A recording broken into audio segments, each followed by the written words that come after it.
Պարբերաբար պարոն վարչապետը բրիֆինգի ընթացքում պատասխանում է ձեր հարցերին եւ այսօր չխախտելով ավանդույթը 1 ժամվա ընթացքում հնարավորություն կունենաք հնչեցնել ձեր հարցերը։ Ես ներողություն եմ խնդրում, ուղղակի այս ձևաչափը որոշենք, որովհետեւ բա ինչ անենք։ Իսկ կարող է այդ սեղանը հանենք, բասկաթոռները սենց մոտիկ բերեք, հա, օպերատորներ, կարող է խտանակ։ Կարակ երկու հոգի եք այստեղ կողքս նստեք։ Հա, ես ինչի համար, որովհետև քարոզարշավի ընթացքում դե քայլում են մարդկանց հետ, լրագրողները գալիս են, այսինքն մարդկան չի ստացվում մի քանի, հետո դրա համար ես պարբերաբար ես խնդրում եմ, ինչ հարց կկուտակվի, 2 օրը մեկա, թե 3 օրը մեկա, ես պարբերաբար այս ձևաչափով կանենք։ Այսինքն հետո պետք չի հարց տալ, հետո էլ գնալ ասել, վայ, հրաժարվեց պատասխանել, ես ոչ մի հարցի չեմ հրաժարվում, հանպես պատասխանել։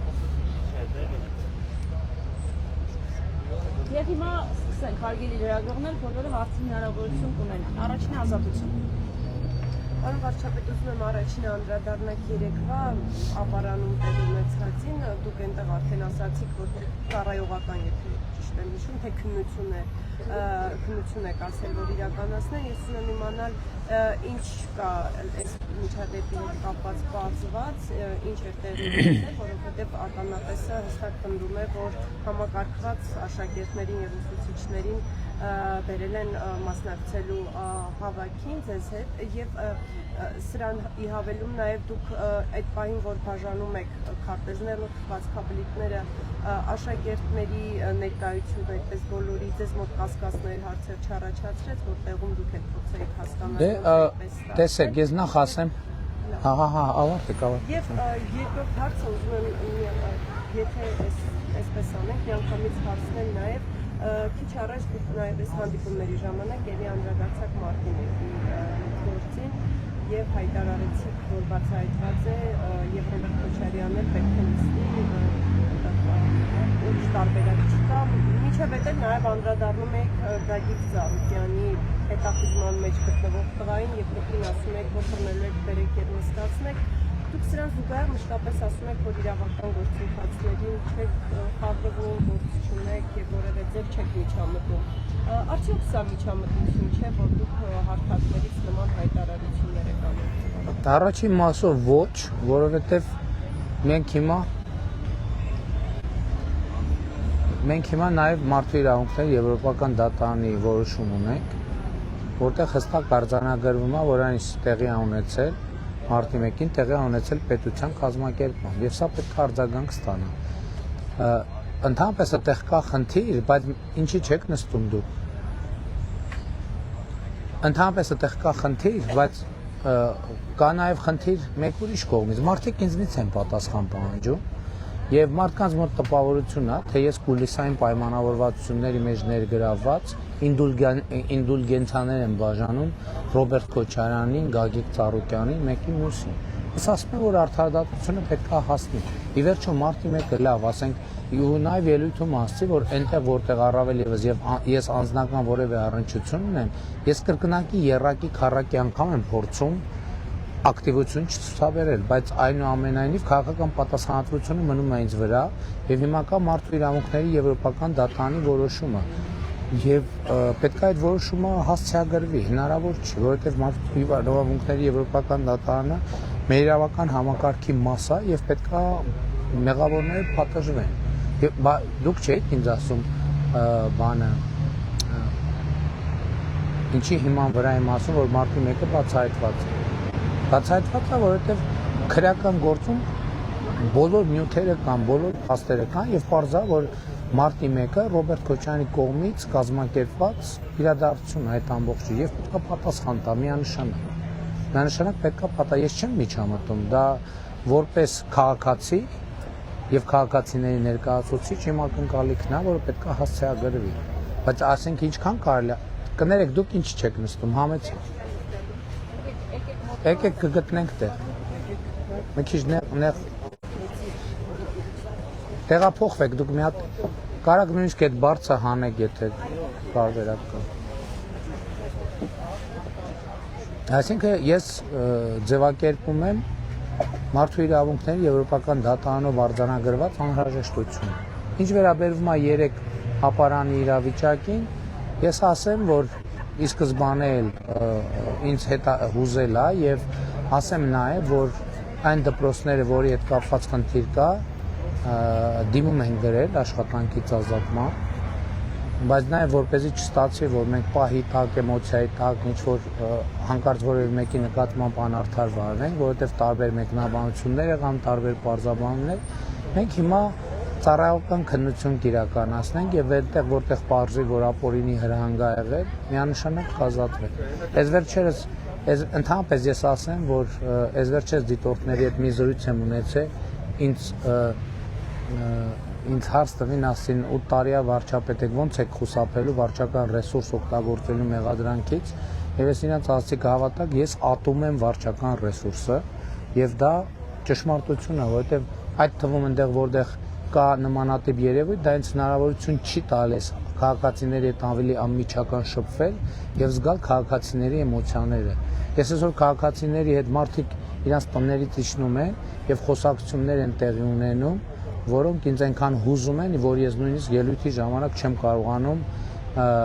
հուզմունքս զսպել։ Այսինքն մեր ինչին է պետք վարչական ռեսուրսը։ Եվ էլի ասել եմ եւ ասում եմ, ովքեր վարչական ռեսուրսի կիրառմամբ մարդկանց կմղեն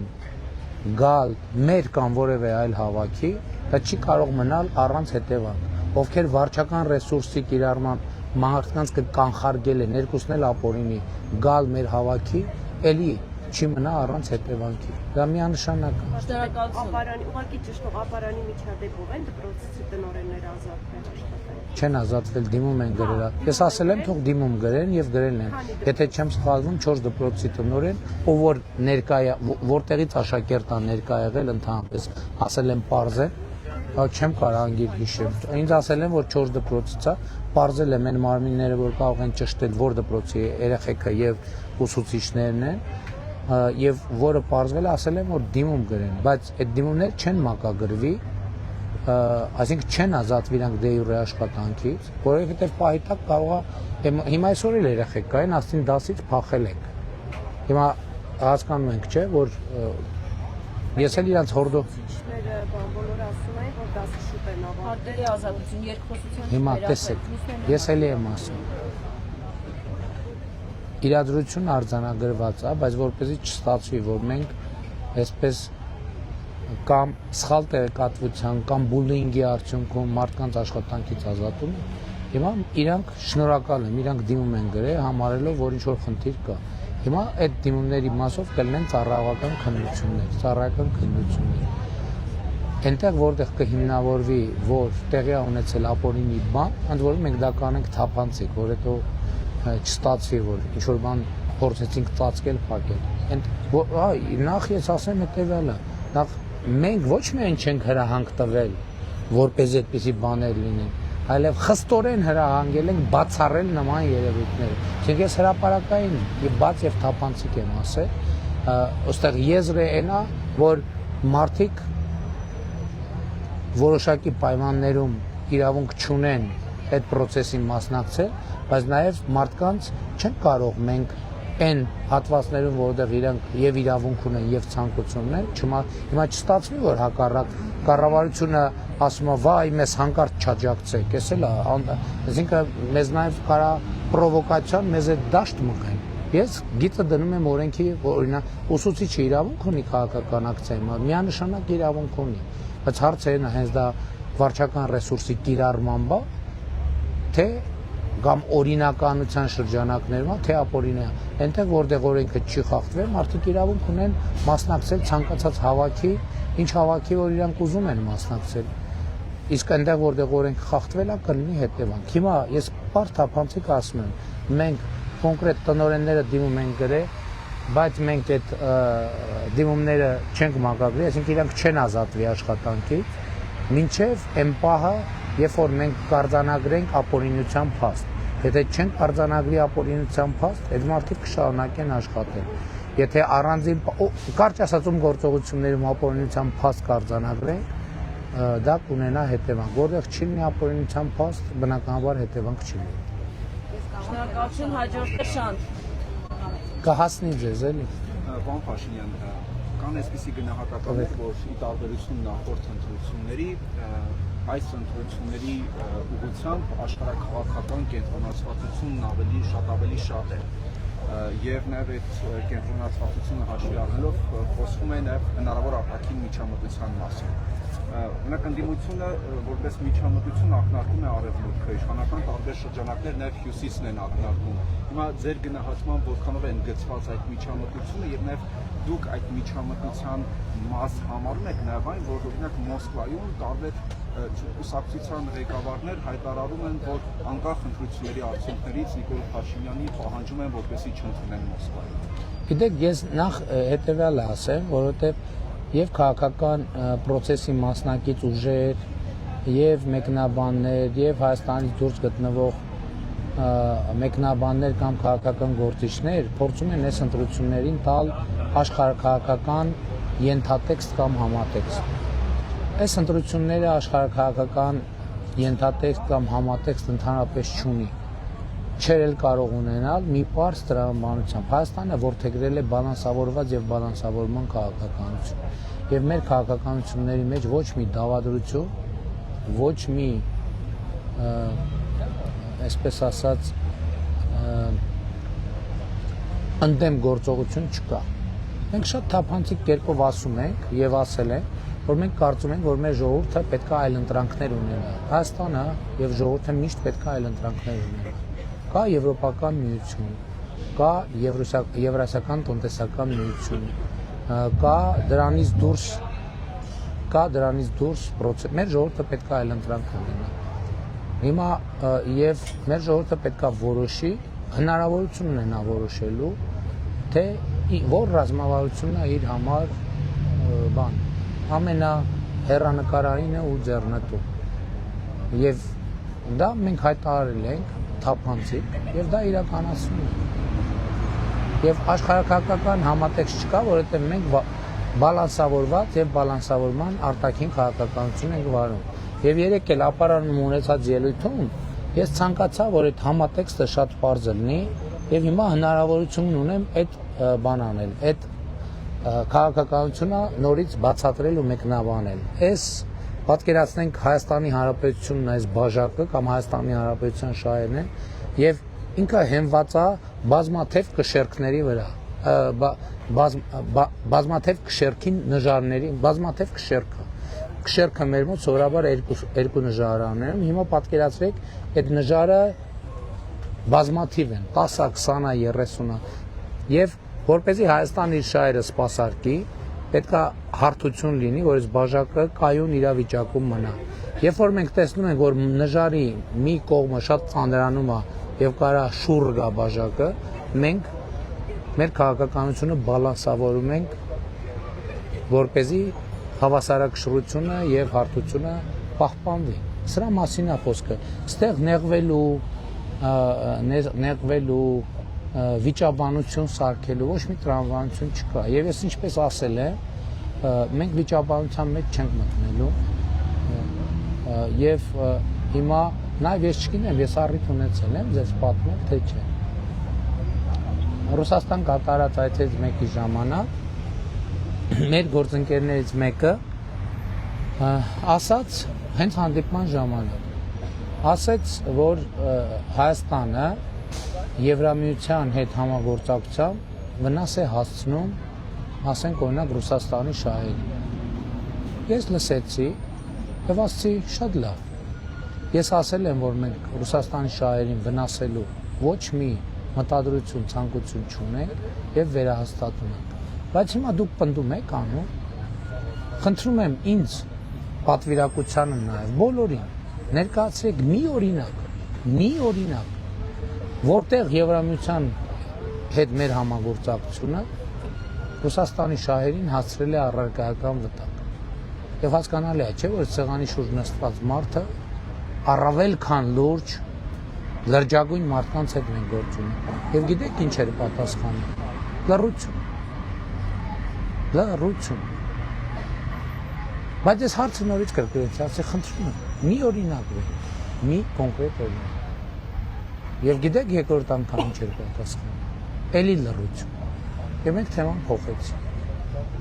Եվ սա ճշմարտությունը սա է։ Մենք ոչ մեր իմիջիայլոց նաև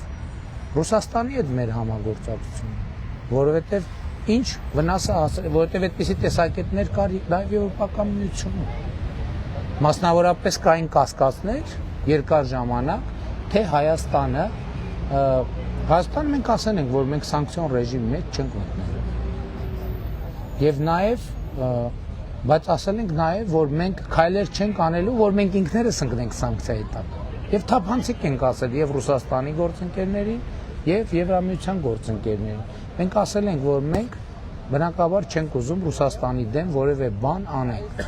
Բայց մենք ունենք գիծ, եթե որևէ քայլ անելուց մենք զգանք, որ մենք ինքներս սանկցիայի տակ ենք ընկնելու, մենք չենք անելու այդ քայլերը, ամենայն հարգանքով։ Խնդրում ենք ըմբռնումով վերաբերվեք, որովհետեւ եթե օրինակ Ռուսաստանը կարա սանկցիայի տակ լինի եւ դիմանա, Հայաստանը չի կարող։ Եվ ընդհակառակը Եվրամիությունում կային կասկածներ, որ մենք շրջանցում ենք բաները, այդ սանկցիաները։ Եվ մենք թափանցիկ կերպով քանի անգամ մենք հրավիրեցինք, ասենք եւ գրավոր արձանագրվեց, որ մենք սանկցիաների ռեժիմը չենք շրջանցում։ Բայց էլի սա ոչ թե որ մենք Ռուսաստանն ենք, մենք առաջին օրից ենք պատվիրակություններ են եկել, եւ մենք առաջին օրից այս դիրքորոշումը հստակ եւ թափանցիկ ձևակերպել ենք, եւ ես հիմա էլ կարծում եմ, որ դա արդար է, որովհետեւ մենք ոչ թե չենք ուզում, որ ինչ որ բանով օգնած լինենք Ռուսաստանին, այլ մենք չենք ուզում ինքներս ընկնենք սանկցիայի տակ, որովհետև մենք չենք կարող սանկցիային դիմանալ, կամ ինչին գնենք սանկցիայի տակ, էլ։ Այսինքն Հայաստանի Հանրապետության տարօրինակ չի լինի, որ մենք քայլեր անենք, ոսենք գնանք ու մտնենք սանկցիայի տակ։ Եվ նույնն էլ բանում, նույնն էլ Եվրամիությունում երկար ժամանակ կար շատ մեծ, այսպես ասած, հարցեր, թե ինչքանով է Հայաստանի դիրքորոշումները եւ այլն, ինչքանով համագործակցությունը Եվրամիության հետ չի օգտագործվում Ռուսաստանի հետ համագործակցությունը Եվրամիության հետաքրքրություններին եւ շահերին հակառակ։ Այդտեղ ենք թափանցիկ եղել։ Եվ մենք բայց դրանից առաջ հայտարարել ենք բալանսավորված եւ բալանսավորման արտաքին քաղաքականություն եւ մնացել ենք այդ քաղաքականության շրջանակներում։ Շնորհակալություն հաջորդ հարցը Արմեն։ Փաշինյանը շարունակելով Ռուսաստանի թեման, Ռուսաստանի արտգործնախարարությունը օրեր առաջ հայտարարություն է տարածել, որ ռուսական կողմը Հայաստանին առաջարկել է բարձր հզորության ատոմակայանի նախագիծ, որը կկարողանա հանրապետության կարիքները, էներգետիկ կարիքները բավարարել տասնամյակների համար։ Եվ նաև մեկ հարց վերաբերում է թրիփ նախագծին,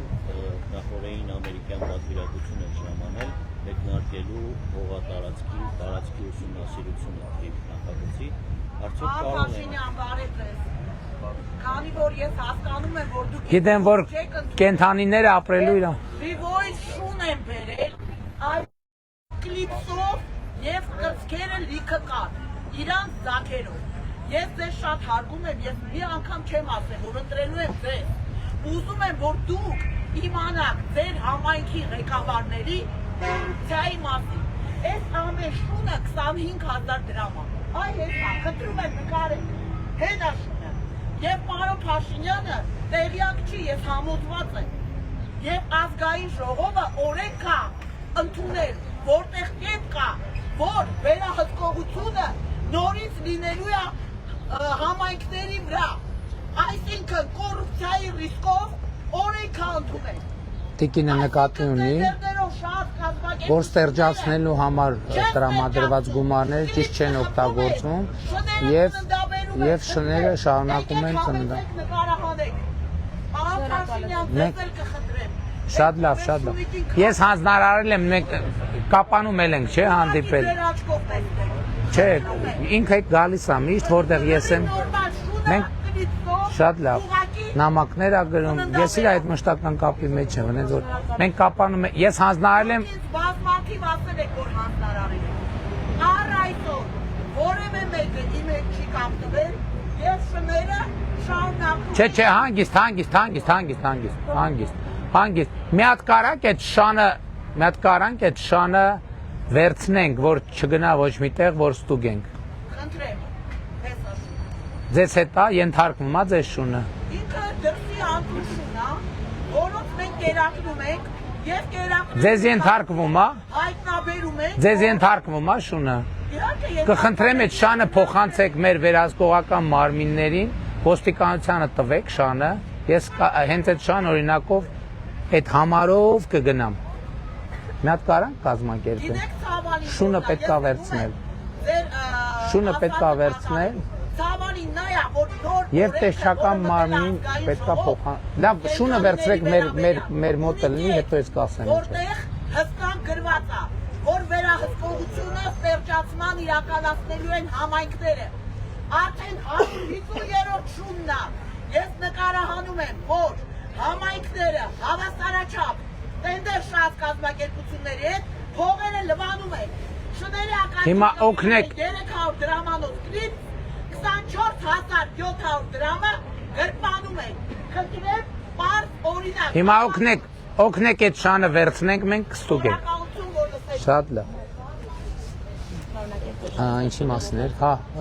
հիշեցրեք, հա։ Առաջինը ատոմակայանին հետ։ Հա, շատ բարձ է, կհիշեմ։ Կարող եք արդյոք Շատ լավ, ատոմակայանի հետ կապված հարգելի գո։ Հա, նաև տրիպի մասին ժամանել էր պատվիրակություն հողատարածքների համար։ Արդյոք կարող են ոչ միայն հողատարածքի։ որ այսին գործնական փուլ է մեկնում աշխատանքներ են սկսում։ Տրիպի հետ կապված միանշանակ կարող ենք արձանագրել, բայց տեսեք, ինքը նախագիծը զուգահեռ process-ներ են տեղի ունենում եւ տարածքների ուսումնասիրությունա տեղի ունենում եւ կոնկրետ չի բացառվում արդեն կոնկրետ որոշ ենթակառուցվածքների հիմնանորոգում սկսենք օրինակ երկաթգծի կայարանների եւ այլնի եւ նաեւ զուգահեռ ընթանում է պայմանագրային պայմանագրի միջպետական պայմանագրի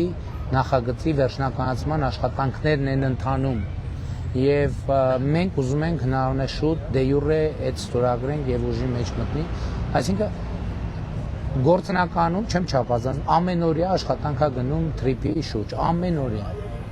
այսինքն այս մասով այո եւ տարածքի ուսումնասիրություն եւ ֆինանսական ներդրումային հետաքրքրությունների ուսումնասիրություն եւ կառավարման մոդելների ուսումնասիրություն եւ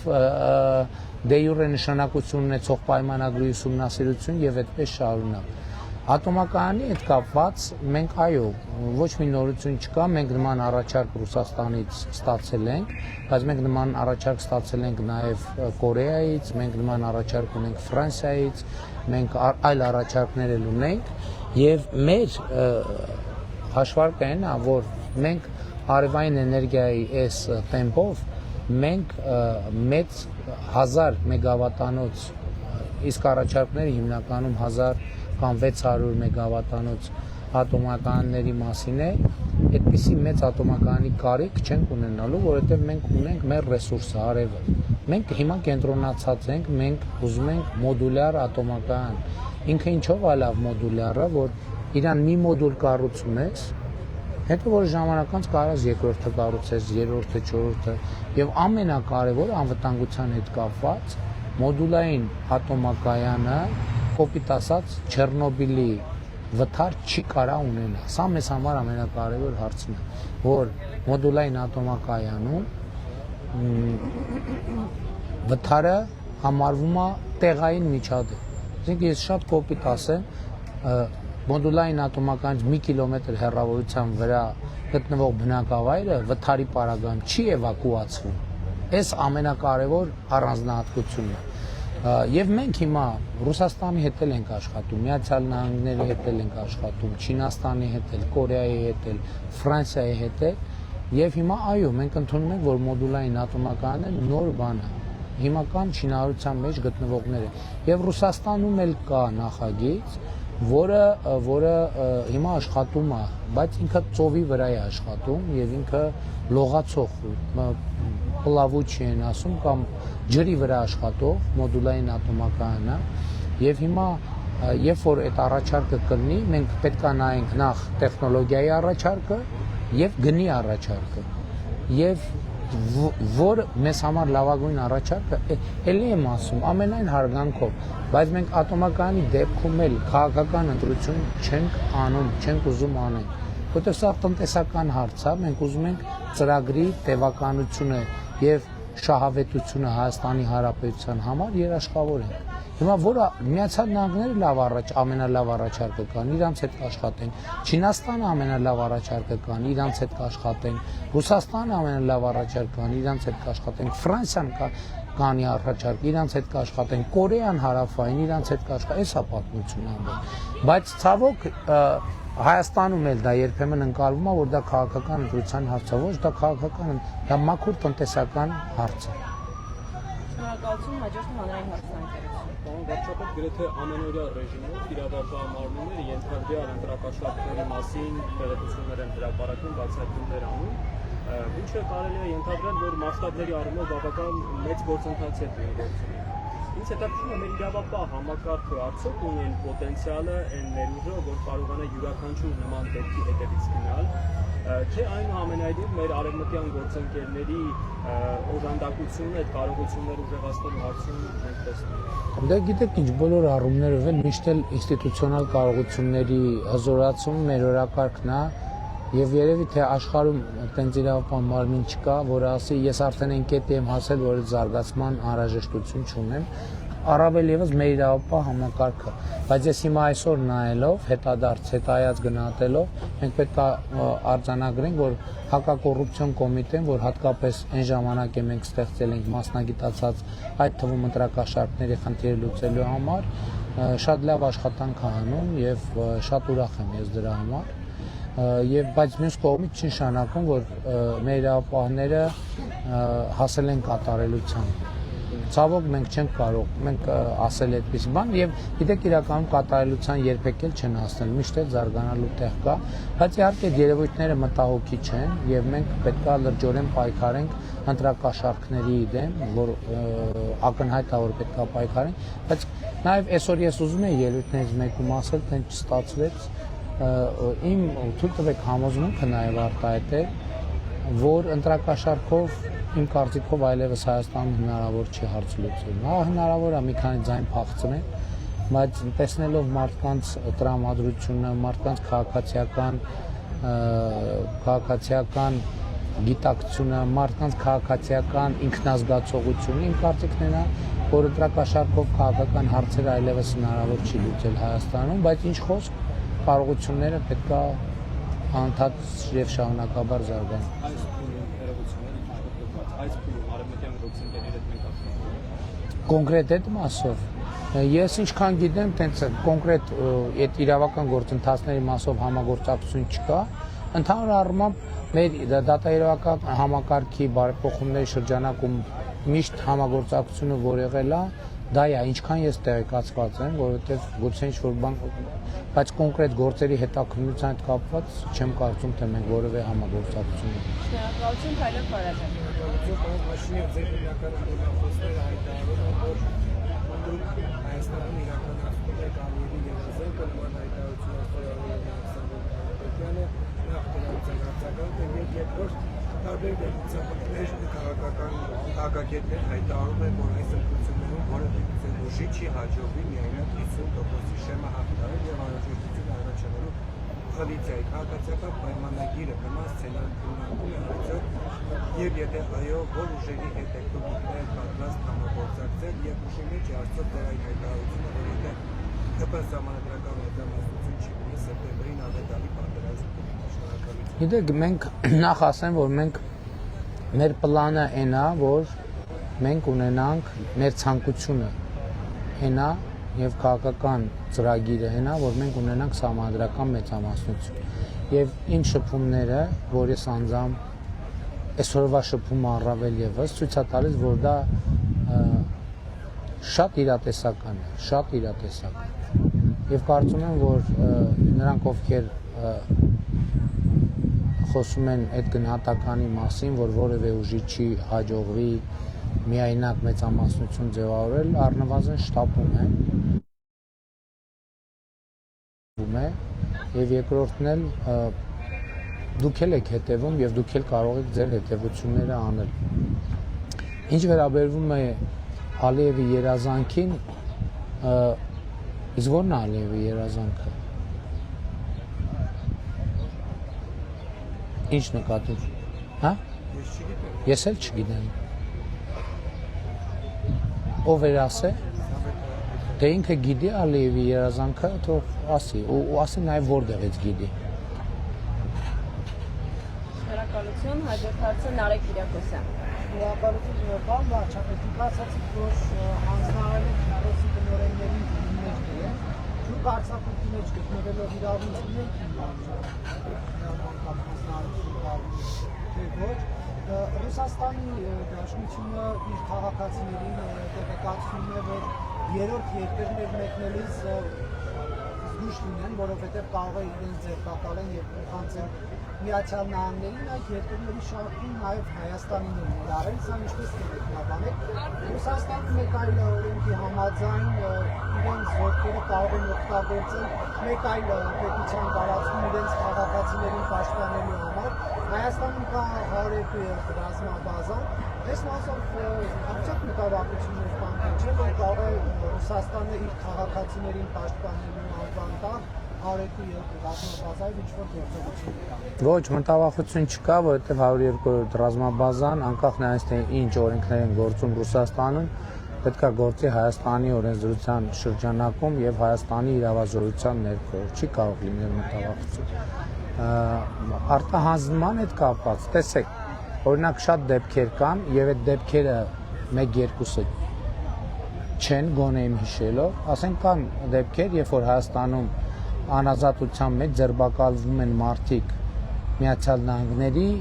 հայտով, ձերբակալվում են մարդիկ Ռուսաստանի հայտով։ Իմիջիալից ես ասեմ, որ մեկ-մեկ որ աղմուկ ա լինում, որ ասենք չգիտեմ, ինչ բլոգերին են ձերբակալել կամ ակտիվիստին, ինքը պարտավորում է, այսինքն իրավապահները պարտավոր են գործել, եթե կա հետախուզում, որովհետև պարտավոր են մի հատ հասկանալ, ինչ պատճառով է, որովհետև տենց այդ աղմուկի տակ, բա որ մեկ էլ մի հատ մարդասպանի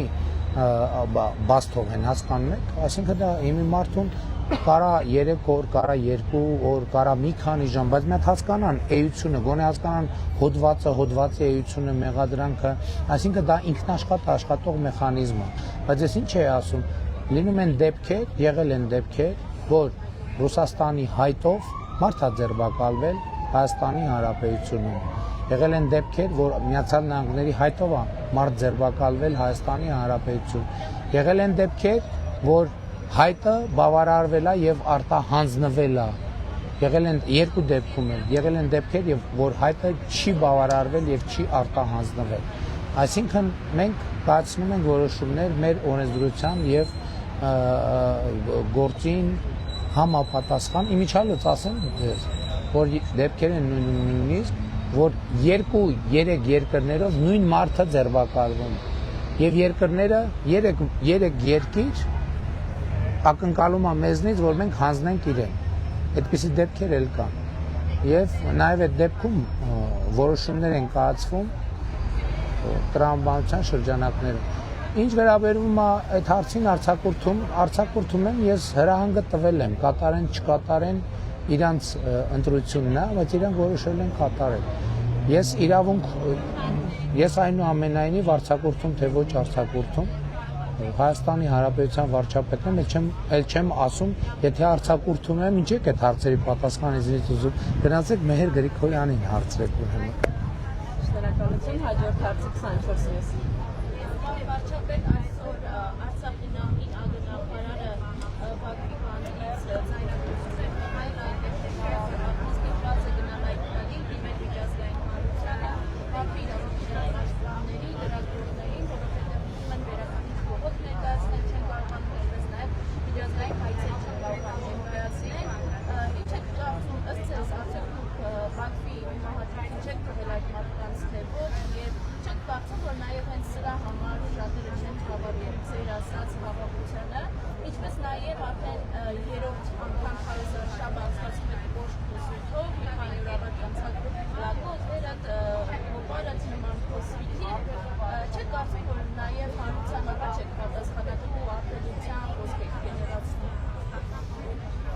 Դե համենայն դեպս գիտեք, եթե հետևենք թե մեր մասին ինչեր են ասում, երբեմն գուցե էմոցիաների տրվում ենք եւ մեր նպատակն է նա, որ ընդհանրապես Հայաստանում քաղաքական կուլտուրան եւ խոսույթը գա մի կետի, որ ձեր նշած երևույթները մեր կողմից էլ մեր դեմ էլ չկիրառվեն եւ դա մեր նպատակն է, բայց ես շատ եմ դրա մասին մտածել, իսկապես ես մտածում եմ, որ միջև այդ էջը չփակվի քրյա օլիգարխիկ համակարգի Քոչարյան, Սարգսյան, Ծառուկյան, Կարապետյան, Տեր-Պետրոսյան նոր քաղաքական կուլտուրա հնարավոր չի լինելու ձևավորվել, որովհետեւ նախ ի սկզբանե այդ ատելության խոսքը գեներացվել է իրենց կողմից եւ այդ նույն կերպ մենք թիրախավորվում ենք ամենավատ ձևերով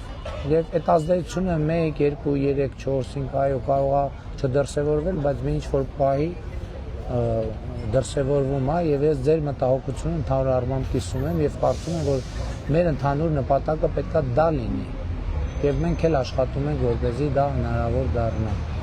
Ինչ վերաբերվում է քմահաճույքին, բախտի քմահաճույքին թողնելու, ինչպես նախկինում ասել եմ, դա մի թեմա է, որի շուրջ արվում է ամենօրյա աշխատանք, բայց նաև մյուս կողմից այդ աշխատանքը մենք աշխատում ենք հնարավորինս կոնֆիդենցիալ պահել, որովհետև մեր փորձը ցույց է տալիս, որ դրա հրապարակայնացումը ոչ մի խնդիր չի լուծում, բայց նաև մենք հնարավորը անում ենք անազատության մեջ գտնվող անձանց խնդիրը շուտափույթ կերպով լուծելու։ Բայց նաև էտել եմ ուզում ասել, որ տեսեք, հիմա նույն ձեր նշած շրջանակների քաղաքական խոսույթներ, հիմա դուք ինձ եք չէ ասում, որ բախտի կամ չգիտեմ ոնց ասիկ քմահաճույքին է թողնելու, բայց ասենք այն խոսույթը, որ օգտագործում են, որոնց ես անվանում եմ պատերազմի եռագլուխ կուսակցություն, չի նպաստում, որ այդ մարդկանց խնդիրը լուծվի, որովհետև Ադրբեջանում էլ են, չէ, հետևում քաղաքական խոսույթին եւ տեսնում են, որ թե ինչ խոսույթով է հանդես գալիս պարոն Իշխանյանի մասին էիք դուք ասում, հա? Բաբայան, հայնցված ասցիք Իշխանյանը հիմա տեսնում են, չէ, Իշխանյանի կուսակիցները Հայաստանում ինչ խոսույթներով են հանդես գալիս։ Հիմա դա ազդում է այդ ընդհանուր process-ի վրա։ Իհարկե ազդում է։ Կամ պարոն Բաբայանի թիմակիցները եւ խամախոհները Հայաստանում ինչ խոսույթով են հանդես գալիս, ինչ քաղաքական ուղեգիծ են որդեգրել եւ ուր են տանում իրենց պատկերացած process-ը։ Այսինքն հիմա այդ տրամաբանությամբ եթե նույն դաշնակցությունը մոտավորապես զարգացնում այն միտքը, թե ասենք օրինակ Ղարաբաղը հետ ենք բերելու, չէ, այսինքն տրամաբանական է, որ նույն քաղաքական ուժի ներկայացուցչին Ադրբեջանը փորձի րոպե առաջ ազատ արձակի, որ գնա միանա այդ բանին, այդ process-ին ոնց են հետ բերելու։ Պարզա չէ, որ դա կոնֆլիկտի խոսույթ է եւ բերելու է մի ինչ-որ պահի ինչ-որ մի դրսևորում։ Այսինքն նկատի ունեմ, հա? Ես չեմ ուզում ասել, որ իրանք դիտավորյալ ուզում են այդ մարդկանց վնասեն, բայց այդ խոսույթը իհարկե վնասում է։ Այսինքն տրամաբանական չի, ես դա պետք է ասեմ, որ դա պարզ լինի։ Մենք ասում ենք, բնականաբար մեր գիծը ինչ է։ Մեր գիծը այն է, որ ժողովուրդ կոնֆլիկտը ավարտված է եւ մենք մեր ժողովրդին հետ ենք ասում եւ նաեւ մյուս գործընկերներին միջազգային նաեւ Ադրբեջանի հետ խոսած ասենք կոնֆլիկտը ավարտված է, եկեք մնացած զուգահեռ հարցերն էլ լուծենք։ Եվ ինչ արձագանք ենք ստանում, ասում են քաղաքական այն ուժը, որի ներկայացուցիչն է օրինակ Դավիթ Իշխանյանը, այսպես տեքստեր ասում, ոնց է կոնֆլիկտը ավարտված։ Եթե ավարտված է, ինչ են դրոշվառում։ Այսինքն պարզա, այսինքն եթե իրանք ագրեսիվ խոսույթով հանդես են գալիս, ընդհուպ այդպիսի ագրեսիվությամբ, որն է տրամաբանությունը, որ այսինքն մենք այդ մարդկանց ազատենք, որ գան հետո մի հոգի վրա ենթադրենք հիմա իրանք էլ ասում են, այս իշխանությանը հեռացնենք, այդ անենք, որ մի հոգի ավել հարձակվի մեր վրա։ Պարզ չի տրամաբանությունը։ Եվ եթե դրա մասին ենք խոսում, այսօր ամենամեծ խոչընդոտ այդ հարցի լուծման է դա։ Որտեվ մենք ասում ենք խաղաղությունը հաստատված է, այո։ Ասում ենք եկեք լուծենք, ասում են, բայց մի րոպե, այդտեղ ինչեր են կատարվում։ Ընդ որում սա բան չի, չէ, Ադրբեջանը իր հրապարակային հայտարարություններով էլ այդ մատնանշումը անում է։ Ես չեմ ասում հատուկ տենց են անում, ես խոսում եմ ընդհանուր միջավայրի և մթնոլորտի մասին և ասում եմ, թե մենք ինչի հետ ենք առնչվում։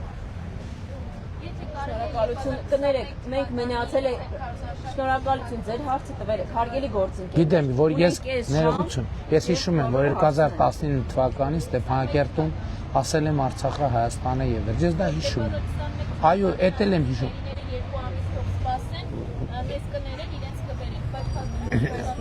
Ոչ, խոսքը նրանից հետո, այո, նրանից հետո իմ ասած գերեվարված անձին, եթե ոչ բոլորը, մեծ մասը վերադարձել են։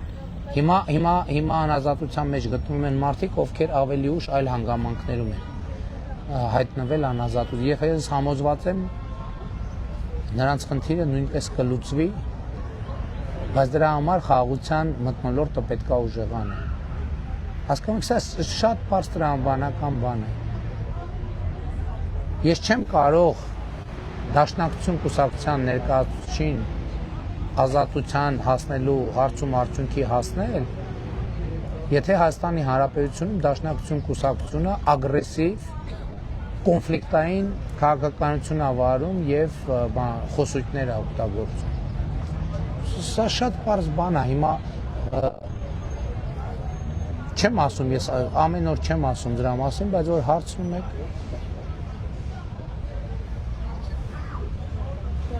հաջորդ հարցը սիրիկ։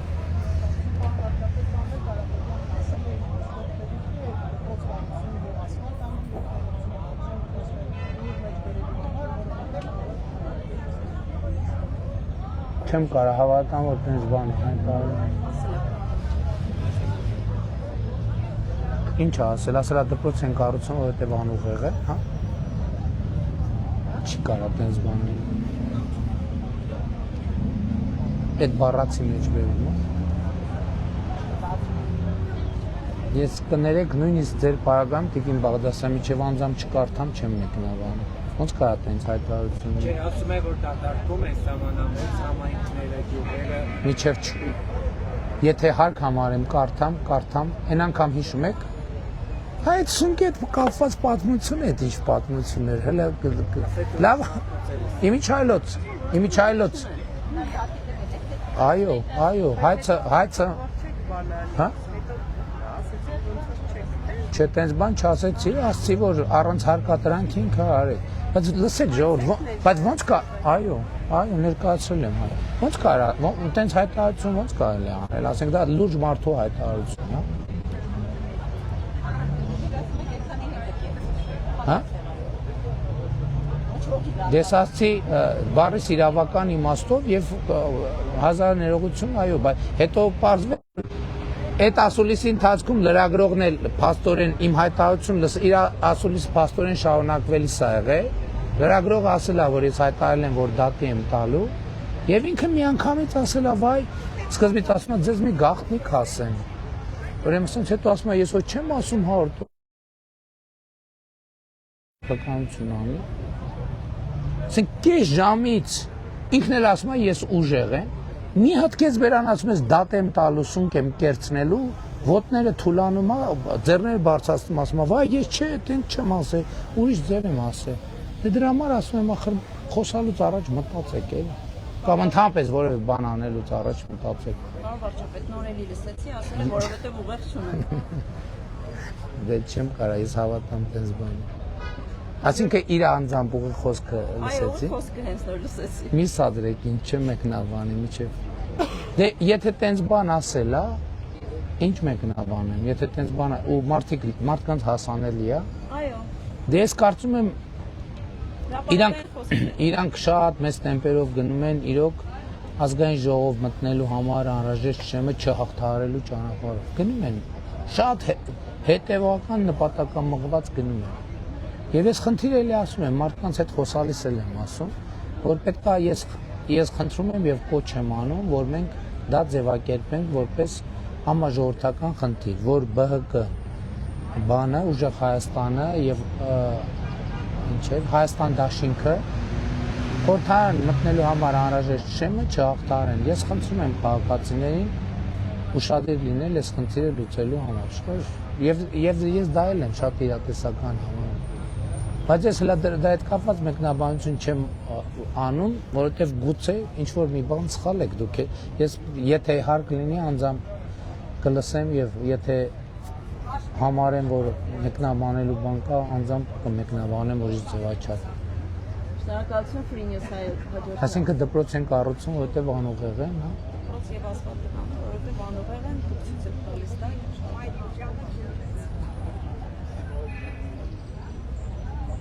Ֆրինյոս։ Պարոն վարչապետ, նախորդին Ազգաբակ Հայաստան Կուսակցության առաջնորդ Գագիկ Ծառուկյանը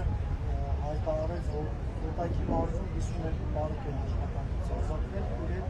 որևէ կերպ առնչություն ունենալու համար հետագայում ներքին գործերի նախարարությունը իհարկե մարտահրավերից ներկայացին ոչ ինչ է կարծում, ինչ է Գագիկ Ծառուկյանի հայտարարությունները եւ նաեւ երկրորդ հարցը բարև մարդկանց հետ ձեր անուններից շրջաններից ստացած տպավորությունների մասին խոսեք, քաղաքացիական պայմանագիրը հավաքիչների Դե հələ մի հատ եկեք նախ նգնեն այդ հայտարարությունը հերքել, բայց հələ եկեք հասկանանք, եթե օրինակ պարզվեր, որ Կոտայքի մարզի մասին 52 բարեկամ կա, որ իր այդ առնչություն ունի։ Եկեք հա? Բարեկամի հարազատներ ասում են։ Մեկի աները, մեկի հայրը։ Մեկի աները, մեկի Լսեք, ասենք օրինակ իր տղան այդ բանից հետո ո՞նց է փախել Հայաստանից։ Ո՞նց է փախել Հայաստանից։ Այդ թվում իրան օգնել են, որ փախել են, դրա համար եմ ասում, որ մենք մաֆիայի դեմ ենք կռիվ տալիս։ Իհարկե մենք մի մասին էլի է նախկինում դեպք ա եղել։ Դեպքեր եղել են, որ օգնել իրավապահ համակարգում ենք կան նաև, այսինքն եթե պարզվի որ 52 բարեկ առնչություն ունի, դա պետք է ասենք հա դե ոչինչ։ Որտեղ իրանք ըստ էության ռիսկի կոնտինգենտ են։ Բա ոստիկան բա էտել է կոռուպցիա, ինձ մոտ հարց կառաջանա, այդ ո՞նց է։ Ես օրինակ 52 մարդ կա բարեկային ծառայություն, որ ինձ հետ առնչություն ունի։ Բացառում եմ, այդ ո՞նց հանրապետության վարչապետ այդ 52 հոգի առնչություն ունեցող չկա, բայց ասենք օլիգարխի նախկին բելարուսցի հետ առնչություն ունեցող մարդ կարա, դա նորմալ է, բայց իհարկե պետք է ազատվեն աշխատանքից։ Եթե ես իմանամ, որ այդպիսի բան կա ու չեն հանել գործից, նա ով չի հանել գործից, ես իրան կհանեմ գործից։ Բա ո՞նց է փախել Ծառուկյանի տղեն կրակոցներ արձակելուց հետո Հայաստանից, այդ հարցը պետք է պարզաբանվի, թե չէ։ Եվ երբեմն հետաքննություն կարող անես տարիներով բանը լինի։ Չտեվի այդ հետաքննություն, պետքա պատասխանատու, տենց դեպք եղավ, պետքա նրանք ովքեր ի բնե պետքա կանխարգել էին դա չեն արել, պետքա հանվեն գործից եւ հանվել են գործից։ Բայելի եմ ասում, ասինքն այդ ինչ մի հատ էլ մտքով անցնում է, որ կարա իր այդ առնչություն ունեցող 52 բարեկ լինի, ասում եմ հանրապետության ոստիկանությունում ինձ հետ 52 հոգի մարդ կա առնչություն ունեցող, բացառում եմ։ Բա երկրի վարչապետի հետ 52 հոգի առնչություն ունեցող մարդ պետք է չլինի, իր հետ առնչություն ունեցող մարդ պետք է լինի, եթե լինի, ես հրահանգելու եմ բոլորին հանել։ Այսինքն եթե հանկարծ չհանեն, նա ով պետք է հաներ ու չի հանել, ես իրան կհանեմ գործից։ Եվ նախկինում այդպիսի դեպքեր եղել են։ Բայց ես թվում է որ բանը այդ նույն կալուգացին եւ բելարուսցին այո այդ թվում շոշափուկներ ունեցել են եւ ունեն իրավապահ համակարգում եւ հատ կտրելով գալիս են կտրում ենք չի բրցնում որովհետեւ 20 տարի 20 քանի տարի կոռուպցիոն համակարգը գործել է մեկի վրա կոմպրոմատ ունեն մեկին կաշկանդելու բան ունեն եւ այլն եւ այդպես շարունակ եւ այդպես դատաիրավական համակարգով գնում են ինչ խնդիր ուզում են լուծում են ոչ մեկ չի ասում ես ո՞նց եղավ Ես ինչ պատահեց, բայց դրա պատասխանի ժամանակն էլ է գալու։ Ես դրա համար եմ ասում, ժողովրդին ասում եմ, որ մենք 18 թվից պայմանական 23 գլխանի դևի հետ ենք կռվել, 20 գլուխ կտրել ենք, այս ընտրություններում է վերջին 3 գլուխը դևի պայմանական բարեց ոչ բուն իմաստով բնականաբար, պետք է կտրենք, որ այս հարցերը լուծվեն։ Ու ես չեմ ընդունում էլ որ այ ուրեմն թույլ եք եղել չեք կարողացել որովհետև այդ մաֆիան ինքը զուտ հայաստանյան մաֆիա չի դա Հայաստանից դուրս է շոշափուկներ ունի սրանից բխող բոլոր հետևանքները Հələ մի հատ ասում ինչ է տար մեկը չի ասում լսի ո՞նց է քո մտքով անցնում որ քո հետ 52 առնչություն ունեցող 52 մարդ կարա բարեկային ոստիկանությունում ծառայի բա մաֆիան է դա Ես ասում եմ, եթե իմանամ, որ որևէ մեծահարուստի, որևէ քաղաքական, որևէ մեկ հետ 52 հոգի անձնական առնչություն ունեցող մարդիկ կան համակարգերում ու իրանց չեն հանել գործից, նա ով պետք է դա հաներ գործից ու չի անել, ես իրան 5 վայրկյան հետո SMS կուղարկեմ։ Շնորհակալություն հայկական ժամանակ։ Նա տելետին չեմ բան սարքել, SMS-ով գործից հանելով։ Հաղորդակցության ձև է դա, ինչն է պրոբլեմը։ SMS-ով գործից հանելու։ Բա ինչով ասենք ենթադրենք բանը ցուլիկ պետք է մորթենք ոտերի տակ։ Ասենք բաներ են սարքում, ոյ SMS-ով բաներ։ Հա։ Մի ընդհատեք, հա։ Կանչում եմ եւ նորմալ բոլորին տենց մարդ չկա որի հետ ես չեմ առնչվել կամ կարող է գիտեք ինչ եթե պաշտոնյա կա ես 1 2 3 ազդակներ եմ տվել որ գիտեք ինչ ես հարցը պետք է լուծվի վերջում կարամ SMS ուղղել կարամ SMS չուղարկեմ էլ կարա ինքը հեռուստացույցը միացնի տեսնի ինչն է խնդիրը իսկ խնդիր կա Չէ, բոլորին չէ, որտեվ ասում եմ, հարց կա, որ 1, 2, 3, 4, և ես ձեզ ասեմ, ես ոչ մեկին, ոչ մի պաշտոնյայի աշխատանքից չեմ ազատել մի պատճառով, ոչ մի պաշտոնյայի աշխատանքից չեմ ազատել 2 պատճառով, ոչ մի պաշտոնյայի աշխատանքից չեմ ազատել 3 պատճառով, բացառված է, որ ես մի պատճառով, տենց մի պատճառի համար, ինչ որ պատճառ կտնվի ու մարդուն ես աշխատանքից ազատ, բացառված բան։ Առնվազն 3 շատ ծանրակշիռ պատճառ պետք է լինի, որ դա տեղի ունենա, որտեվ ես ամենայն հարգանքով եւ գնահատանքով, ընդ որում, դա չի նշանակում, որ որը մեկին որ աշխատանքից ազատ ունես, նշանակում է ինքը ներդրում չունի, վաստակ չունի եւ այլն, Դա նշանակում է, որ կան հարցեր, որոնց լուծման պոտենցիալը սպառվել է այդ ճանապարհով։ Շնորհակալություն հայկական ժամանակ։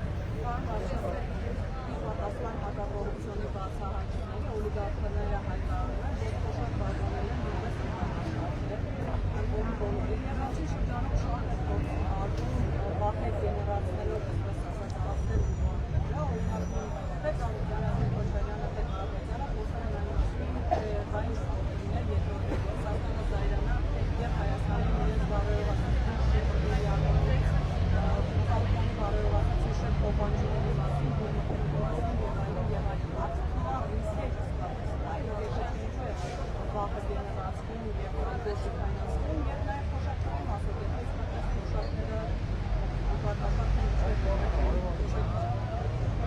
Գիտեք, որ տենց խոսույթներով հանդես են գալիս, ասենք ինձ տենց խոսացողները, նույն Ծառուկյանը եւ Կալուգացին եւ Քոչարյանը շպիոն Օնիկին են հիշեցնում։ Ասենք իրանք ամեն ինչ անում են, որ Հայաստանի եւ Ռուսաստանի միջև էսկալացիա լինի, չգիտեմ ինչ վիճաբանություն չի լինելու այդ վիճաբը։ Մենք չենք վիճելու Ռուսաստանի հետ, նախ որովհետեւ Ռուսաստանի հետ վիճելը մեր մասշտաբը չի։ Մենք փոքր համեստ երկիր ենք եւ մենք մեր խնդիրը չի, մեր մասշտաբը չի, մեր նպատակը չի եւ մյուս կողմից էլ մենք Եվրասիական տնտեսական միության լիարժեք անդամ ենք, էլի, դա էլ եկեք չմոռանանք։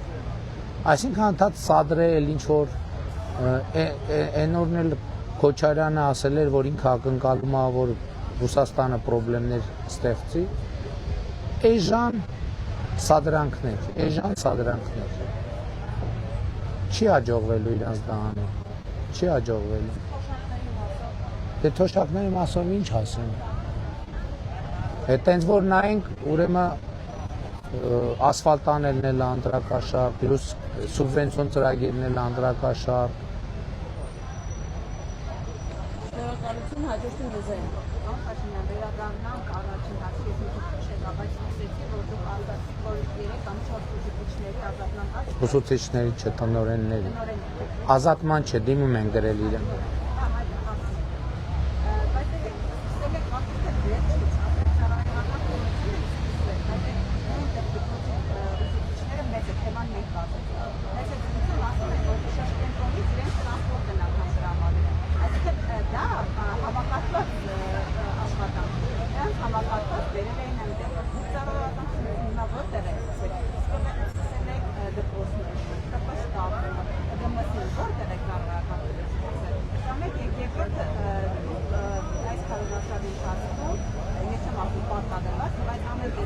Երեխաներին ներգրավել է քաղաքական գործընթացում։ Ինչու՞։ Որովհետև տեսեք, դուք կանգնում եք կանչում եք երեխաներին, ասում եք իրենց հետ աշխատանք տանել, բանկարկում են երեխաները ձեր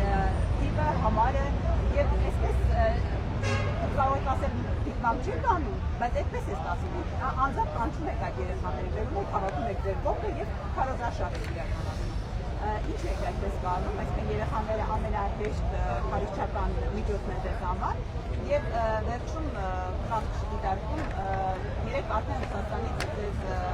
այսպեսի հայտարարություն է հնչել, որ ձեր մուտքը Ռուսաստան պետք է ընդհանրապես դուք չտան։ Ինչպեսին է ձեր արտադրությունը։ Մեզ այդ ասուլիսի է գալիս, հենց արդեն շտապով արդեն հրաժարվում էին նկարվել, երեխեքից մեկը բերեց էս ինձ տվեց։ Հիմա ասենք ենթադրենք ես սիրում եմ երեխեքին, եթե երեխեքն ինձ մոտենում են, ուզում են նկարվեն, ասեմ չէ չեմ նկարվում ձեզ հետ, բա ինչի մասին եք ասում։ Դուք կանգնում եք, խոսում եք, վերջում կանչում եք բոլոր երեխաներին այդտեղ հավաքված, նույնիսկ շատ հաճախ լինում է դպրոցի դասի ժամերին այդ երեխաները եկել են հավաքում եք, վերում եք վերաչեք։ Ինչ անեմ, ոչ ջրցան մեքենա երեխեքին ցրեն։ Որում եք ինչ բանը։ Դա ինքնական ներգրավել է այդ երեխեքին այդ ամենը։ Ես իրավաբանների հետ խոսել եմ, իրանք ասել են, որ ոչ մի իրավախախտում այդտեղ չկա։ Երեխաների հետ կապված։ Այո, ասել են ես հենց առաջին օրերից, երբ որ երեխեքը զգացել են, որ ինչ-որ սենց ակտիվանում են, ես իրավաբաններին հանձնարարել եմ, որ իրենք եզրակացություն տան, այդտեղ օրենքի խախտում կա, թե չկա։ Որտեւ երեխաներն էլ իրավունք ունեն եւ իմիջիալոց մեր համադրությամբ դա երաշխավորված իրավունք է, երեխաներն էլ իրավունք ունեն արտահայտվել։ Ինչ անեմ դա։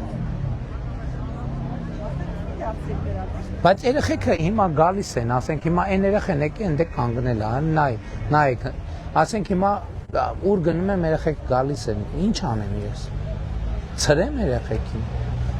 Արկել եմ գա։ Ոնց օքեյ արկել եմ, ոնց արկել եմ։ Հետո չեք ասելու ոստիկանական շարքերով շրջափակված Փաշինյանը իբր քարոզչություն է անում եւ այլ, ինչ անեմ։ Հարգելի Ռուզան, թույլ տանք մյուս գործընկերներին հարցրել, ժամանակ է։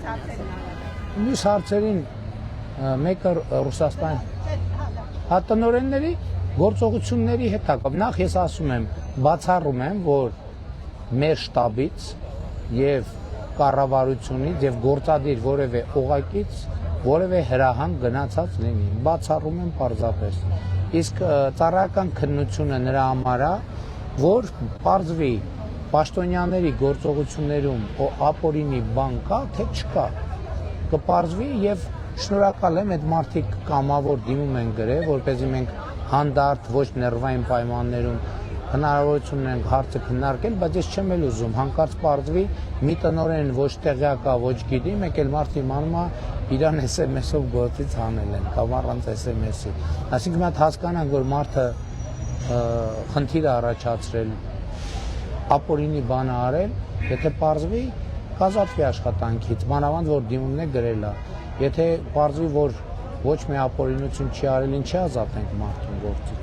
Կամ եթե պարզվի ապօրինություն ա եղել, ով որ արել է, իր հետևից գնանք։ Ռուսաստանի հետ կապված դե կարծում եմ, որ էմոցիոնալ հայտարարություններ են, որովհետև Շնորհակալություն, հաջորդ հարցը Արփուր։ Պարոն վարչապետ, ուրեմն վերջին օրերին թուրքական մամուլում հաջողակի պատկում է այն ինֆորմացիան, որ մոտ օրերս սպասվում է հայ-թուրքական սահմանի բացում եւ ձեզնից ուզենային ճիշտ է իմանալ արդյոք հիմա այդ գործընթացի մեջ է այդ դիլը եւ մոտ օրերս հնարավոր է հայ-թուրքական սահմանի բացում։ Նախ էլ ուզում եմ հիշեցնել, որ Հայաստան-Թուրքիա սահմանի մասին է խոսքը, երկրորդը մամուլում այդպիսի հրապարակումներ կան թուրքական։ Թուրքական մամուլում պարբերաբար լինում է, որ անհրաժեշտություն։ Ես ձեզ անկեղծ ասեմ, ես այդպիսի ուղիղ տեղեկատվություն չունեմ, բայց եթե պարզվի, որ այդպիսի բան կա, ես շատ կուրախանամ։ Իմիջիայլոց ես նկատեցի նաև, որ դիմության որոշ շրջանակներ էլի վախի մթնոլորտ են տարածում սահմանների բացման վերաբերյալ, ասելով, որ հեսա Թուրքիան սահմանը կբացվի եւ էս կլինի վատ բաներ։ Արդյունքում ստացվում է իրանց ասածից, որ Թուրքիան ու Ադրբեջանը մի բան էլ լավություն են փաստորեն մեզ արել, որ սահմանները փակում են։ Իսկ հասկանում եք, անտրամաբանական բաներ են խոսում այդ մարդիկ։ Մարդկանց վախեցնում են, որ սահմանը պետքա փակվի, մինչդեռ Հայաստանը 30 տարի բոլոր միջազգային ատյաններում բողոքել է, որ Ադրբեջանն ու Թուրքիան Հայաստանի շրջափակում են։ Այսինքն ստացվում է մի հատ էլ խոսում են այսինքն Թուրքիան եւ Ադրբեջանը ուրեմն լավություն են անում, որ սահմանները փակեն պահում, հա, դա ստացվում։ Բայց ես էլ եմ ասում, ես չունեմ ուղիղ անկեղծ եմ ասում նման տեղեկատվություն։ Մենք ուզում ենք, որ դա տեղի ունենա եւ շատ լավ կլինի, որ դա տեղի ունենա եւ տրամաբանորեն պետքա դա տեղի ունենա եւ եթե դա տեղի ունենա, որ այն տեղի ունենա, ես դա կողջունեմ։ Միանշանակ եւ աներկա եւ ոչ մի կասկած չունեմ, որ դա միայն պոզիտիվ կբերի Հայաստանին, միայն պոզիտիվ, ոչ մի նեգատիվ բան չի լինի, ոչ մի նեգատիվ բան չի լինի։ Հաջորդ հարցը ժողովուրդ։ Համապետական օգնությունների մասնակցում է 19 քաղաքականությունից, բայց այսօր մենք տեսնում ենք, որ այդ 19 քաղաքականությունից գաղտնալսվում է միայն մեկը, որը հիմնական վերմրցակիցն է, ուժեղ Հայաստան հասարակությունը, ինչու է դա այդպես եւ ինչու երկրորդ մասնակցում մարդկանց գործ եք խոստալիս, ասում եք գործն էլ կլինի, աշխատատեղերներ կլինի, դպրոցներ կկառուցենք եւ ջահելներն էլ կվերադառնան մացիկ, սա իրավապահ համակարգը դիտարկում է, որ ամեն ինչ կարգին է, հարթ է դիտարկում, իսկ այս նույն համատեքստում երբ ուժեղ Հայաստան Կուսակցության ներկայացուցիչ Արթուր Ավանեսյանը հայտնի կանդազը երբ ասում է, որ դպրոցներ կլինի, երբ ասում է, որ հողներ կլինի, գործներ կլինի, ամեն ինչ լավ կլինի, դրան կանանավորում է, սա ինչպես հասկանան, ինչպես է պարտաբանում եւ մեկ հստակեցում ԵՄ եւ ԵԱՏՄ-ի հետ կապված։ Դուք ասում եք Հայաստանի առանցքային ուղղությունը ԵՄ-ն է, բայց ԵՄ-ն հայտարարում է, որ իր անդամակցությունը փակ է սպառին եւ չի կարող որևէ մեկին օգնել։ Եվ այս նույն սրանց զուգահեռ դուք ասում եք, որ Հայաստանը իր համեստ կարողություններով չի կարող մրցակցել եւ տեղավելի հավելացնել ՀԲ-ի հետ եւ սրանց զուգահեռ էլ ԵԱՏՄ-ի հակառակ քաղաքականություն է տանում եւ մայիսի 28-29-ին տեղի է ունենալու ԵԱՏՄ-ի դատարանաժողովը հտուն էլ հայտարարել է, որ հստակեցրեք մնում եք ԵԱՏՄ-ին թե դուրս եք գալիս։ Հիմա մենք կարող ենք ասել, որ դուք քաղաքական քիավ եք իրականացնում, որ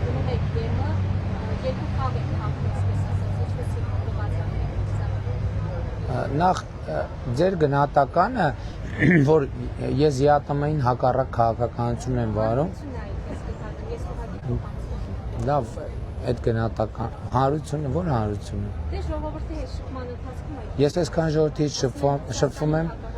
որը մեկը չասեց, որ ես ԵԱՏՄ-ին հակառակ քաղաքականություն եմ վարում։ Բայց լավ տեսականորեն, եթե ես ԵԱՏՄ-ին հակառակ քաղաքականություն վարեի, ԵԱՏՄ-ն հիմա կաթվածահար վիճակում կլիներ, որովհետև ԵԱՏՄ-ի որոշումները ընդունվում են կոնսենսուսով, այսինքն որևէ որոշում չի կարող ԵԱՏՄ-ին ընդունվել, եթե ես դեմ եմ այդ որոշմանը։ Հետևաբար, եթե ես ԵԱՏՄ-ին հակառակ գործեի, այսօր ԵԱՏՄ-ն որպես կազմակերպություն նշանակում կաթվածահար է, չի գործում։ Պատասխանել ձեր հարցերը լսեցի։ Հետևաբար, ԵԱՏՄ-ն կաթվածահար չի նշանակում ես ԵԱՏՄ-ին հակառակ չեմ գործում։ Եվրամիությանը մեր անդամակցության հետ կապված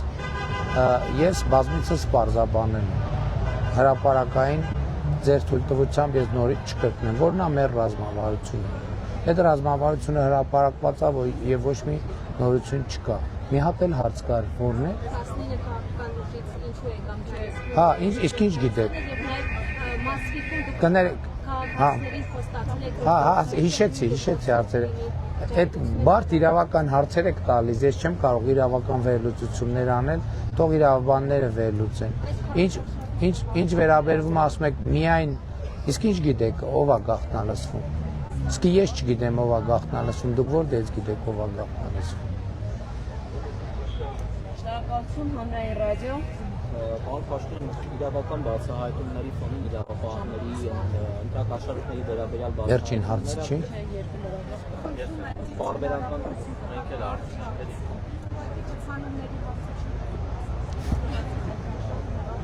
Համեցեք։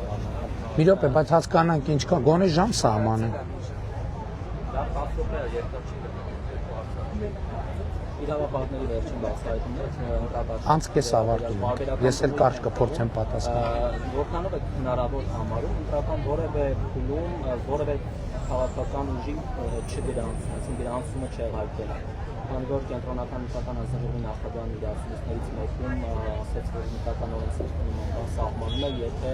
ինչ-որ սահմանված քանակից շատ ընտրակաշառք։ Ես ինչքան տեղյակ եմ, կառավարությունը եւ վարչապետը այդ հարցում որևէ լիազորություն չունեն, հետեւաբար հարցը ինձ ուղղված չի։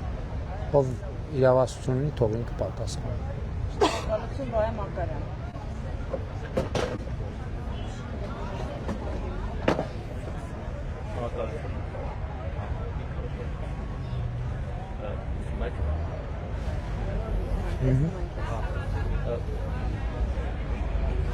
Մի հարց, որ խնդրել են փոխանցեմ արտերկրում ապրող հայաստանցի սպաները, օրինակ Ամերիկայում այլ երկրներում եւ ոչ միայն սպաներին վերաբերում։ Խոսքը թոշակների փոխանցման կարգին է վերաբերում։ Այն մարդիկ, որոնք որ գտնվում են արտերկրում եւ ինչ-ինչ պատճառներով հնարավորություն ունեն տարին մեկ անգամ գալ Հայաստան եւ այստեղ իրենց բանկում ներկա գրվել այսպես ասած, որ այդ թոշակը որ հավատա որ իրենք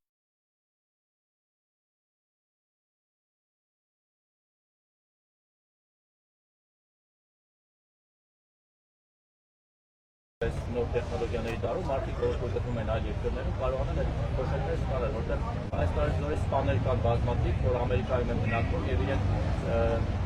չգիտեմ, ծառայել են երկրին, պատերազմի են մասնակցել եւ հիմա զրկված են փոխանցում ստանալու հնարավորությունից, որտեղ տարբեր պատճառներ չեն կարող գալ տարի մեկ անգամ Հայաստան գրանցնել եւ գնալ։ Սրա մասով նախտեղեկ է չէ ինչ կարող են առաջարկել Եկեք այդպես կարճ հարցեր, որ ձեր խոսքերից առաջացավ։ Նախ այդ պարեկների մասով ի վերջո աշխատանքից ազատված պարեկներ կան, թե չէ։ Ճշտել եք այդ հիսունը, ոնց որ հերքել են հիմա։ Ես չգիտեմ։ Ասոտը չկա։ Երբ դուք որ ասում եք ես SMS-ով 1, 2, 3 պատճառից ավել, այսինքն մի պատճառով չեմ հեռացել Պաշտոնյան, երկու պատճառով, ես ուզում եմ հիշեցնել, որ ձեր ԿՊՑ պետ Սարգիս Հովհաննիսյանին կարծես թե մեկ պատճառով հեռացրիք աշխատանքից, Պաշտոնից, երբ որ իմացաք, որ այսինքն ձեր կառավարական համառոթի մոտ գտնվող Լևինի տանիքին սալյուտ էին խփել, դուք երևի վախեցել եք կամ անհանգստացել եք, այդպես հրահանգել եք միանգամից տեղում ազատել նրան Պաշտոնից, օրինակ սա հիմա մի պատճառ պատճառը չէ, այլ ավելի խորհրդային պատճառներ են դրանք։ Մեկ էլ ԲԴԽ նախագահային SMS ուղարկել է նորմալ է։ Էլ են ձեր կառավարության անդամները Նիկոլ։ ԲԴԽ նախագահի վերջո սուպեր անկախ մարմնի ղեկավար է, ու գործադրի ղեկավարը եւ SMS ուղարկել։ Բայց կարող է SMS-ի պատասխանել, որ Պատասխանել է։ կարող է չտալ հրաժարականը։ Բայց նաև ԲԴԽ-ն էլ այո անկախ մարմին է, բայց նաև եկեք արձանագրենք, որ քաղաքական մեծամասնությունն է, չէ՞ ընտրում իրան։ Նաև քաղաքական պատասխանատվություն է կրում քաղաքական մեծամասնություն։ Հիմա ես որ բակ մտնում եք, մարդիկ էլի արդարությունից ու արդարադատությունից են խոսում։ Մի հատ ինձ բացատրեք, ես պատասխանատվությունը դրա ո՞նց կրեմ։ Մի մասին բողոքում եք, ասում եք բանին մնացական Մարտիրոսյանին չեք հանում չէ գործից։ Մյուս մասից բողոքում եք, ասում եք հանում եք գործից։ Ես ո՞նց կրեմ քաղաքական պատասխանատվություն։ Չեմ խառնվում, հենա չեմ խառնվում, մարդիկ ասում են միջև Միխի Քոչարյանը նստած չի, պատասխանի։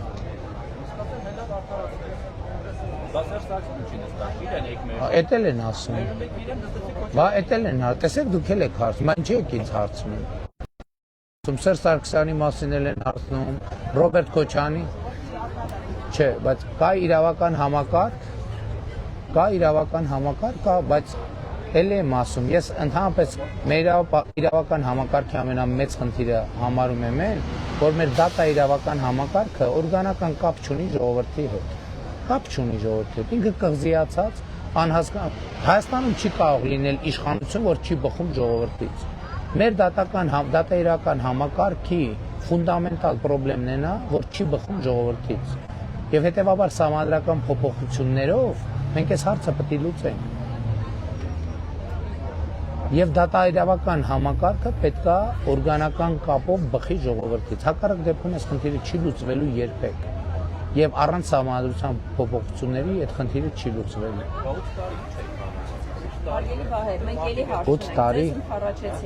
8 տարի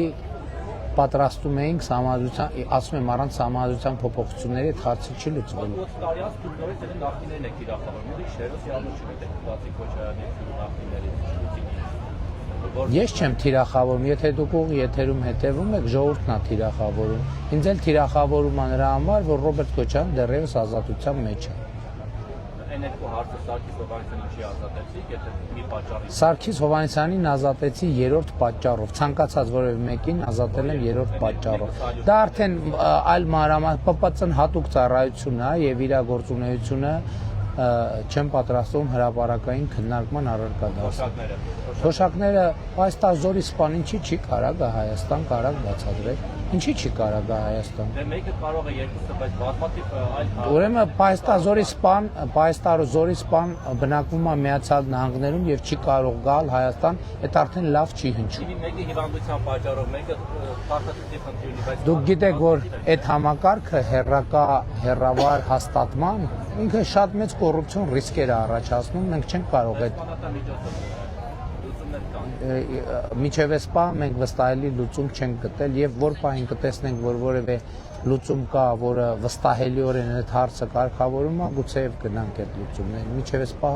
նման լուծում չենք գտել։ Շնորհակալություն եւ Թող գան ստանան թոշակ։ Վերջին հարցը։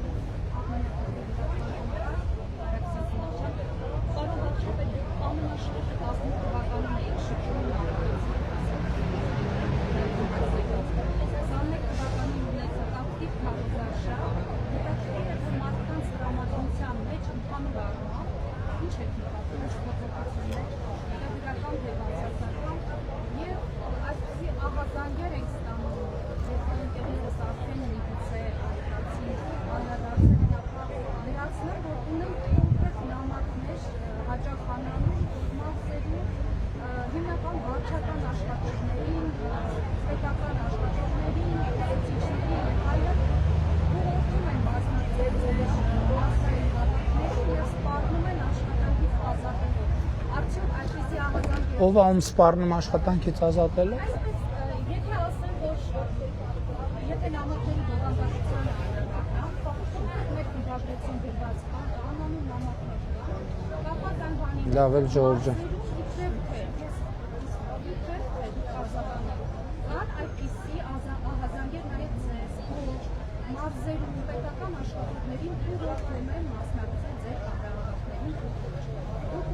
Ես ասում եմ բոլոր պաշտոնյաները, ով վարչական ռեսուրսով մարդկանց ստիպում են, որ գան մեր հանրահավաքներին, այդ մարդիկ կազատվեն աշխատանքից։ Բայց եթե պարզվի, որ որևէ մեկը ուզում է գա մեր հանրահավաքին եւ արգելում են գա մեր հանրահավաքին, այդ մարդիկ նույնպես կազատվեն աշխատանքից։ Ես Հայաստանի Հանրապետության վարչապետ եմ եւ ես բոլոր պետական պաշտոնյաներին եւ ժողովրդին եւ բոլոր քաղաքացիներին կոչ եմ անում ակտիվորեն մասնակցել մեր հավաքներին։ Կոչ եմ անում պետական պաշտոնյաներին, բոլորին, որովհետեւ ես չեմ կարող քաղաքացիների մի մասին կոչ անել, մյուս մասին ում օրենքը չի արգելում եւ երբ օրենքը չի արգելում, ուսուցիչներին, տնօրեններին, պետական պաշտոնյաներին, բոլորին ես կոչ եմ անում ակտիվորեն մասնակցել մեր հանրահավաքներին։ Եվ ես որպես շարունակություն ասում եմ, եթե որևէ մեկը ցանկություն չունի արձագանքել իմ կոչին, բայց նրան ստիպում են արձագանքել իմ կոչին, այդ ստիպողը աշխատանքից կազատվի։ Բայց եթե որևէ մեկը ցանկություն ունի արձագանքել իմ կոչին, ներառյալ ուսուցիչ, ներառյալ տնօրեն, ներառյալ որևէ պաշտոնյա, ում օրենքով ընդհանրապես կամ կոնկրետ հանգամանքներում արգելված չէ մասնակցել, եթե որևէ մեկը հանկարծ արգելի որևէ մեկին մասնակցել մեր հավաքից, այդ արգելողին էլ կազատեմ, ստիպողին էլ կազատեմ, ստիպողն էլ ապատասխանատվություն կրելու, արգելողն էլ ապատասխանատվություն կրելու։ Եվ ես բոլորին կոչ եմ անում, որտեղ հանրահավաք եմ հրավիրում, ես կոչ եմ անում, որ մարդիկ մասնակցեն, ուսուցիչները, տնօրենները, բոլոր պետական աշխատողները այն դեպքերում եւ այն պայմաններով, երբ իրենց արգելված չի, որովհետեւ կան դեպքեր, որ արգելված է, սահմանափակումներ կան։ Ասենք օրինակ, եւ ես ելի եմ ասում, ես չեմ ուզում այդ բանով այդ այսպես ասած սադրանքներով տպավորություն ստեղծվի, որ ես մարդկանց թույլ չեմ տալիս, ես թույլ չեմ տալիս գալ մեր հանրահավաք, ոչ ես բոլորին ոչ միայն կոչ եմ անում, այլև խնդրում եմ, ակնկալում եմ, որ ակտիվ մասնակցեն մեր քարոզարշավին, աջակցեն մեզ բոլոր հնարավոր կերպերում, բայց բացառապես օրենքով չարգելված եւ որոշ դեպքերում, ովքեր պետական պաշտոնյաներ են, օրենքով թույլատրված դեպքերում։ Բայց իմ կոչը շատ ուղիղ է, աջակցեք մեզ, մասնակցեք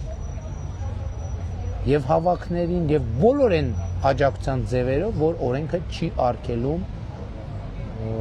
սահմանադրությունը չի արգելում բան անել, աջակցել։ Բայց կարող է պետական պաշտոնյաներին ասեմ, չէ, գնացեք Կալուգացի Սամոյին բան արեք, աջակցեք։